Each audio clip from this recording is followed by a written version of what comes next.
پاک بنا دیا. حضور کے ایک نفس نے، ایک وجود نے جس نے آنا تھا، جس صلب سے نور مصطفیٰ گزرتا رہا، اور جس بطن پیٹ میں نور مصطفیٰ منتقل ہوتا رہا، اور جس دور میں جس مرد اور عورت کے باہمی رشتہ ازدواج کی صورت میں گزرگاہ بنتی رہی نور مصطفیٰ کے چلنے کی اور آگے بڑھنے کی، ساری گزرگاہ پاک اور صاف کر دی شرک اور کفر کی آلودگیوں سے.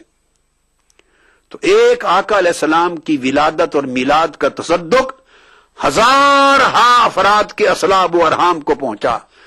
حضور کے نسب کا ہر مرد بھی، ولادت تو معلوم نہیں اس وقت کس کو کیا معلوم تھا کہ کب ہونی ہے، ہزاروں سال بعد ولادت ہونی تھی، میلاد ہونا تھا.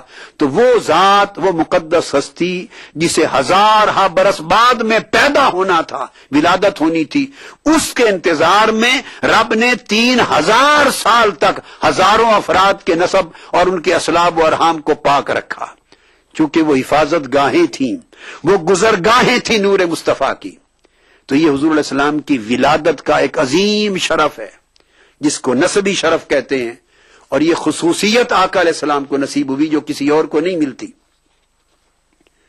پھر حضور صلی اللہ تعالی علیہ وآلہ وسلم نے اس نسب کو جو بیان کیا، اس کا قرآن مجید میں سورہ ابراہیم میں بھی ذکر آیا ہے، آیت نمبر 40 میں.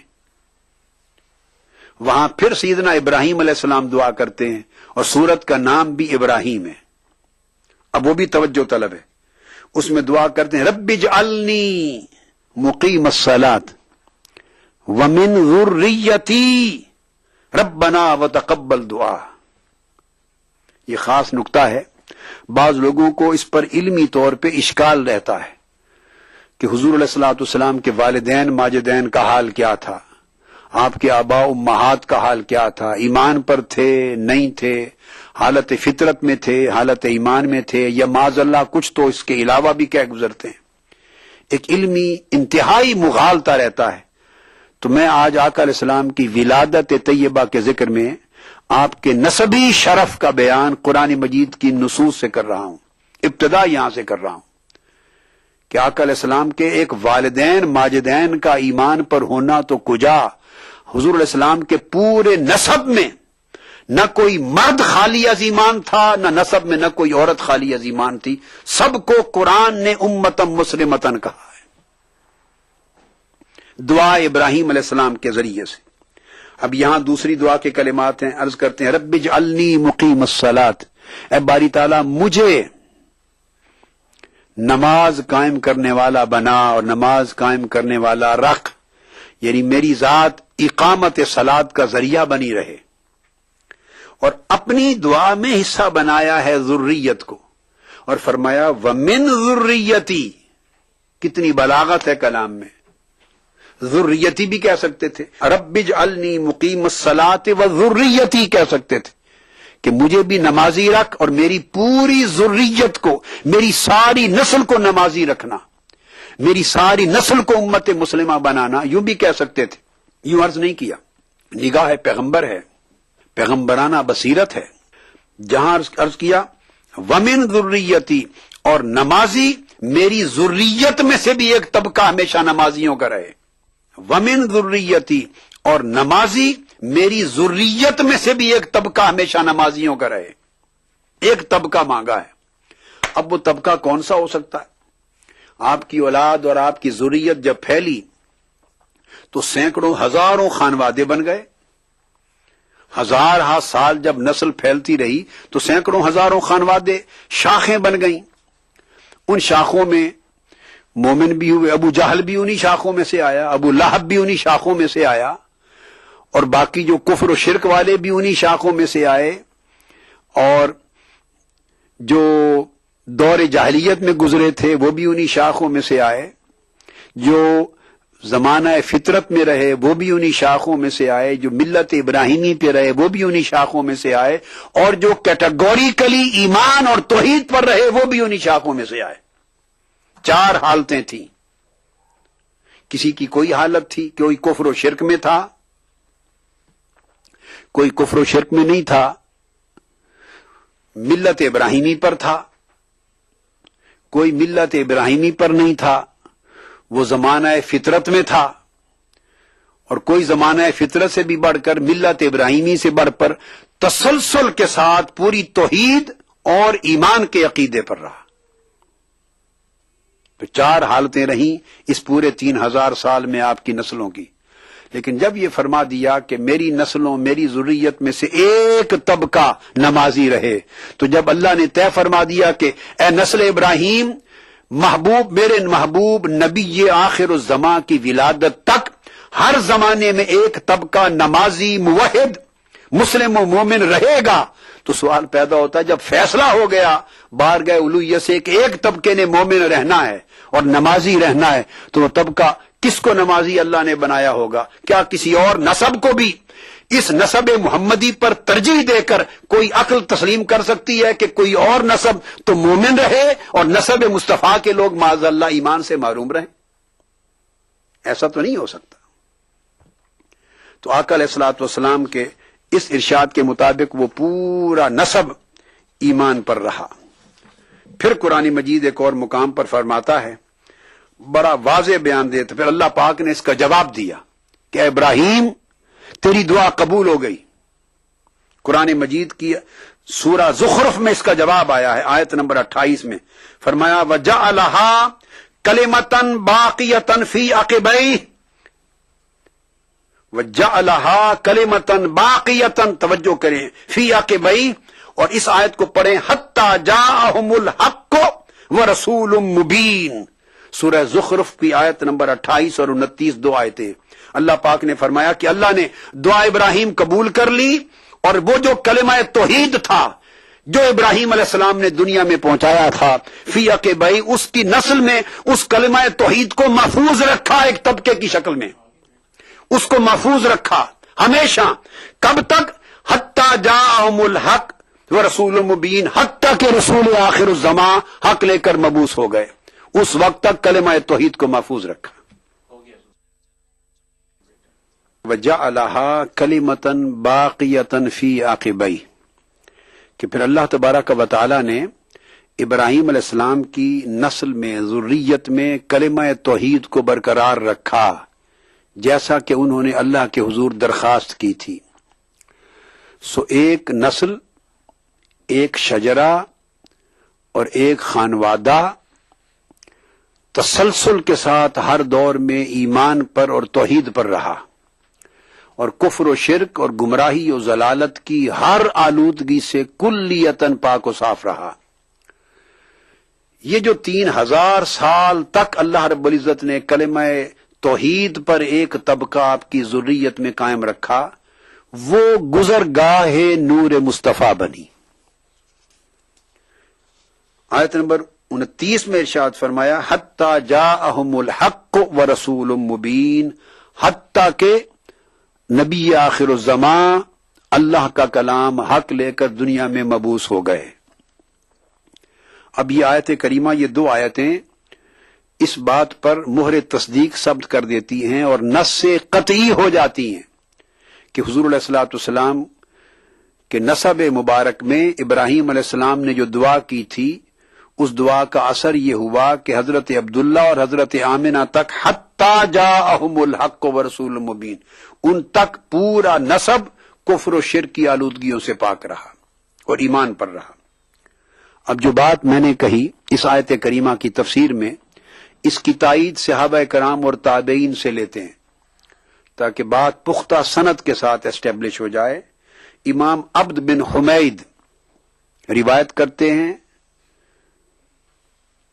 حضرت عبداللہ ابن عباس رضی اللہ تعالیٰ عنہ کی سند سے کہ عبداللہ ابن عباس رضی اللہ تعالیٰ عنہ نے اس آیت کریمہ کی تفسیر میں کہا جعلہا کلمۃ باقیۃ فی عقبیہ، یہ جو اللہ رب العزت نے کلمہ باقی رکھا ابراہیم علیہ السلام کی نسل و ذریت میں، یہ تھا شہادت اللہ الہ الا اللہ باقیۃ فی عقب ابراہیم علیہ السلام۔ یہ عبداللہ ابن عباس کی تفسیر ہے۔ یہی تفسیر ابن جریر طبری اور امام ابن المنذر نے حضرت مجاہد التابعی سے کی کہ لا الہ الا اللہ کی شہادت کلمہ توحید ابراہیم علیہ السلام کی نسل میں، حضور علیہ السلام کی ولادت تک ایک طبقے میں، ایک نسل میں، آپ کے شجرہ میں مسلسل برقرار رہا، جس طبقے اور جس نسل اور جس نسب میں آقا علیہ السلام کی ولادت ہوئی۔ پھر یہی تفسیر حضرت قتادہ تابعی رضی اللہ تعالیٰ عنہ سے امام عبد بن حمید نے سند کے ساتھ یہی روایت کی، اور انہوں نے کہا حضرت قتادہ التابعی نے کہ شہادت اللہ الہ الا اللہ والتوحید لا یزال فی ذریتہ من یقولها من بعدہ، کہ آپ کی ذریت میں کلمہ توحید کے اوپر برقرار رہنے والے آقا علیہ السلام کی ولادت تک برقرار رہے۔ پھر حضرت قتادہ التابعی کی یہی تفسیر امام عبد الرزاق نے اپنی تفسیر میں روایت کی ہے، اور امام ابن معین سے روایت کی ہے، اور انہوں نے بھی کہا وَجَعَلَهَا كَلِمَةً بَاقِيَةً فِي عَقِبَيْهِ کا معنی ہے الْإِخْلَاصُ وَالتَّوْحِيد لَا يَزَالُ فِي ذُرِّيَّتِهِ مَن يُوحِدُ اللَّهَ وَيَعْبُدُهُ۔ ابراہیم علیہ السلام کی نسل میں اللہ کی توحید پر، اللہ کی عبادت پر قائم رہنے والا طبقہ اور نسل، اور ایک ذریت اور خانوادہ اور ایک شجرہ، ایک بیت، ایک گھرانہ حضور علیہ السلام کی ولادت تک، آپ کے والدین تک برقرار رہا۔ اب حضور علیہ الصلوۃ والسلام کے نسب کی طہارت کے باب میں اللہ تبارک و تعالی نے پہلے قرآن مجید میں دعائے ابراہیم کا ذکر کیا، اب خود اللہ رب العزت نے خبر دے دی کہ جو انہوں نے مانگا تھا میں نے ان کو دیا، اور میرے محبوب کی ولادت تک ان کا پورا نسب کلمہ توحید اور ایمان پر رہا، تو آپ کے تمام آباء و اجداد اس پر قائم رہے۔ اب یہ جو ایک نقطہ میں نے بیان کیا، اس پر قرآن مجید کی میں نے جمع کی 14 آیات اس نقطے کی تصریح کرتی ہیں، 14 آیات قرآن مجید کی اس بات کو ثابت کرتی، مگر میں اکتفا صرف انہی 2 مقامات پہ کرتا ہوں، کیونکہ آگے پھر حدیث نبوی کا موضوع لے رہا ہوں۔ صرف ایک چیز اس کی تائید میں، تاکہ آپ کی ایک استدلال، ایک ریشنل ویو پوائنٹ بھی سامنے آ جائے کہ عقل کے اور فہم کی اور استدلال اور منطق کے حوالے سے بھی بات سمجھ میں آتی ہے یا نہیں، وہ بھی قرآنی استدلال دے دوں، ہے قرآنی استدلال مگر منطقی اور عقلی حوالہ ہے بات کو سمجھنے کے لیے۔ قرآن مجید میں اللہ رب العزت نے فرمایا سورہ التوبہ آیت نمبر 28 میں، جب فتح ہو گیا مکہ تو فرمایا انما المشرکون نجس فلا يقربوا المسجد الحرام بعد عامهم هذا، فرمایا کافر و مشرک لوگ نجس ہیں، پلید ہیں، آج کے بعد یہ مسجد حرام کے قریب نہ آئیں۔ مشرکین کو مسجد حرام کے قریب آنے سے روک دیا، قرآن مجید کا کیٹیگوریکل کمانڈمنٹ ہے، اور علت کیا ہے؟ انما المشرکون نجس، اس لیے کہ مشرک لوگ نجس ہیں اور شرک ایک نجاست ہے، تو نجاست شرک رکھنے والے مسجد حرام کے قریب نہیں آ سکتے۔ پھر سورہ الحج کی آیت نمبر 30 میں ایک اور مقام پہ ارشاد ہوتا ہے فَاجْتَنِبُوا الرِّجْسَ مِنَ الْأَوْثَانِ، بتوں کی پوجا کرنے کی پلیدی سے بچو۔ بتوں کی پوجا رجس ہے، پلیدی ہے۔ اب قرآن مجید نے بتوں کی پوجا کو اور شرک کو کیٹیگوریکل نجاست کہا، اور کہا اس نجاست کی وجہ سے اہل شرک مسجد حرام کے قریب نہیں آ سکتے۔ اب آپ سوچئے کہ وہ خدا جو شرک کی نجاست رکھنے والوں کو اپنے گھر مسجد حرام کے قریب نہیں آنا دیتا تاکہ مسجد حرام کا تقدس پامال نہ ہو، کہاں مسجد حرام اور کہاں وجود مصطفیٰ؟ مسجد حرام کی قدر و منزلت کا کوئی مقابلہ ہے وجود مصطفیٰ سے؟ مسجد حرام تو درکنار کعبۃ اللہ کے لیے آقا علیہ السلام نے فرمایا اے کعبہ مجھے اس رب کی عزت کی قسم جس کے قبضہ قدرت میں میری جان ہے، میری امت کے مومن کا درجہ ہے کعبہ تجھ سے زیادہ ہے، میری امت کے مومن کی جان و مال کا درجہ تجھ سے زیادہ ہے، تو مرد مومن کا رتبہ کعبہ سے زیادہ ہے۔ اور چہ جائے کہ مسجد حرام اور مسجد حرام کو اللہ نے شرک کی نجاست سے پاک رکھا، قریب نہ آئیں۔ اور یہ کیسے ممکن ہے کہ جن رحموں اور جن صلبوں سے نور مصطفیٰ نے گزر کے آنا تھا وہ صدیوں ہزاروں برس تک مشرکین کے رحموں میں رہے اور مشرکین کے اسلاب میں رہے؟ ادھر مشرک مسجد حرام کے قریب نہیں جا سکتے، اور وہ رب کیسے گوارا کر سکتا ہے کہ وہ حضور کے نور کو ہزارہ سال تک مشرک ماؤں اور مشرک باپوں کے رحموں اور صلبوں میں رکھنا گوارا کر لے؟ اور پھر ماں کے رحم میں تو 9 مہینے رہتا ہے بچہ، 9 مہینے معاذ اللہ، جس کو نجاست کہا، وہ نور مصطفیٰ کو کسی ایسے رحم میں رکھنا کیسے گوارا کر سکتا ہے؟ قرآن مجید نے کیٹیگوریکلی اعلان کیا سورہ النور آیت نمبر 26 میں، الخبیثات للخبیثین والخبیثون للخبیثات، پلید لوگ مرد، یہ پہلے کا حکم تھا، پلید مرد پلید عورتوں کے لیے ہیں، یعنی مشرک مرد مشرک عورتوں کے لیے اور مشرک عورتیں مشرک مردوں کے لیے، یہ قانون الہی تھا۔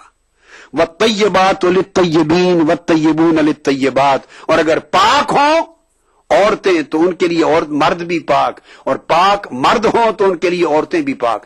تو جس خدا نے یہ قانون بنا رکھا تھا کہ طیب طیبہ کے لیے اور خبیث خبیثہ کے لیے، وہ رب کیسے گوارا کر سکتا ہے کہ اس نور مصطفیٰ کو کہ جس کے قدموں کی دھول سے ساری طہارتیں وجود میں آئیں، جس کے تصدق سے کائنات کو کل طہارت ملی، اور جس کے تصدق سے کل پاکیزگیاں ملی، جس کے تصدق سے کل تقدسات ملے، جس کے تقدس سے کل حرمتیں ملی، کل عزتیں ملی، جو پاک ہوا وہ حضور کے صدقے سے پاک ہوا، اور جو حضور سے پھر گیا وہ پلید ہوا۔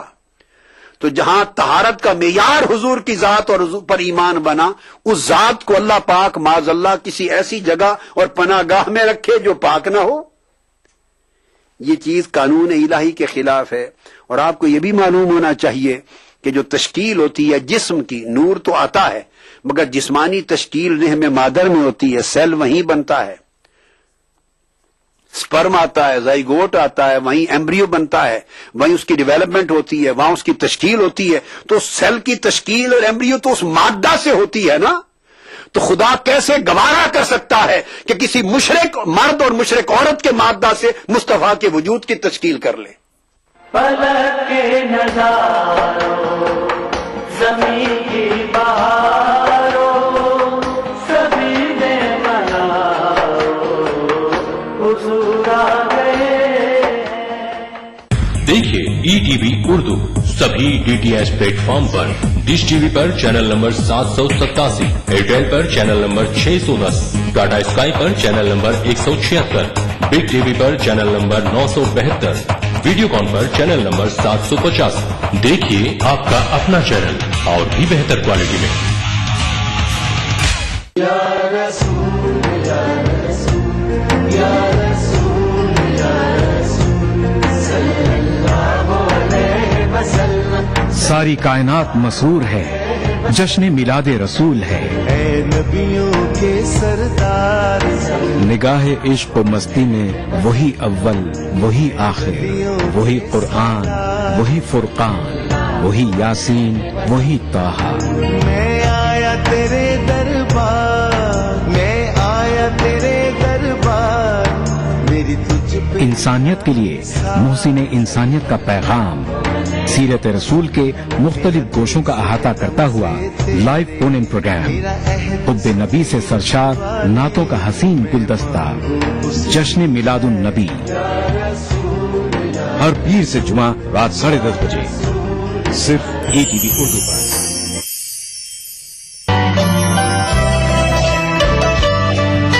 چلتے چلتے راہ میں ٹھوکر لگا دو یاری،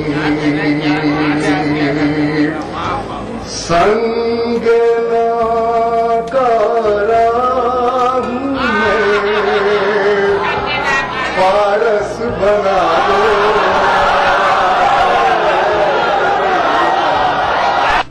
میرے مولا نے بن مانگے مجھے ہر شے عطا کر دی، میرے مولا نے بن مانگے مجھے ہر شے عطا کر دی، فقط اتنا ہوا تھا میں غم شبیر لے آیا۔ علی کے لال نے کھینچی ہے وہ حد فاصل، علی کے لال نے کھینچی ہے وہ حد فاصل کہ آج تک حق و باطل میں بول چال نہیں۔